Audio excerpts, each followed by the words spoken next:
Duke Energy has signed agreements with three of the big ones, Amazon, Google, and Microsoft, to develop new electricity rate structures promoting carbon-free technologies, including small modular reactors, long-duration energy storage in North and South Carolina. I mean, the collaboration here is aiming to lower the cost of building new nuclear technologies, batteries, really supporting the sustainability goals of these tech giants, right?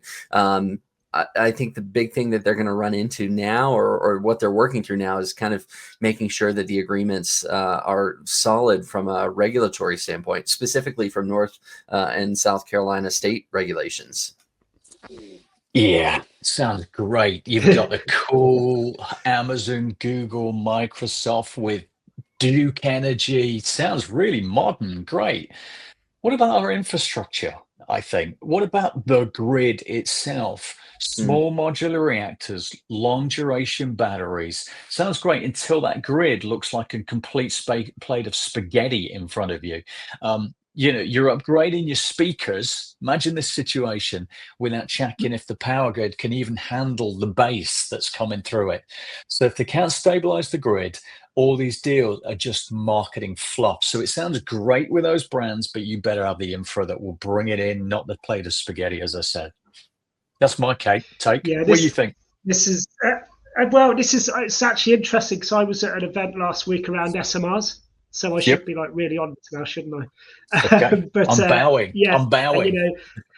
no, but high cost of deployment, and that was evident one of the challenges they were talking about last week. And I think the thing which I didn't quite appreciate, which you may, is the amount of people within the supply chain you need to do this.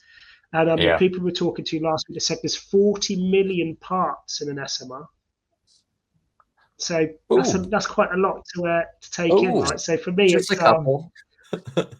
just a couple, right? Just So obviously couple. huge. Yeah. There's going to be a huge requirement there, and they're going to have a huge technology requirement, software requirement, in order to just do what they want to do, because there's not many things out there that can handle that sheer amount of data. And you think that's an awful lot of supply chain and stakeholders and people as well having to work to deliver that product. So just scale. 40, scale is the 40. How many parts did you say? They said 40 million. I double checked it because I asked twice. I'm like, you sure? Yeah. You got your calculator out. No, I'm not that brave. 1 + 20. Wow. Jeez, man. That is complex, isn't it? So for me, if they can't balance all of these new energy sources without frying circuits, we're in for more blackouts than breakthroughs. So fix the grid stability first, then worry about paying the bill for me. I think it's cart before horse if we're not careful. Advanced planning systems are out there for grid management, load balancing.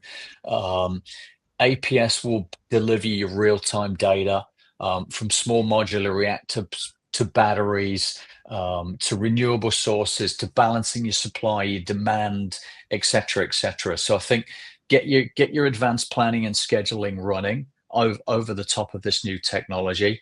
Bring in a bit of AI-based predictive analytics on the top of that, and you're going to be getting a lot smarter to run this solution.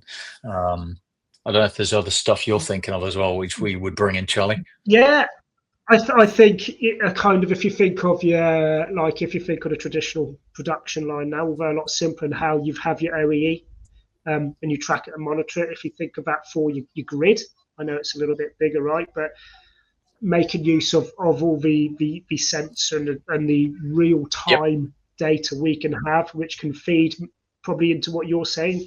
Feed those tools you've got to ensure everything's running as efficiently, and everything's going everywhere it needs to be. Not overloading anywhere, not shorting anywhere, and feeding back when it can.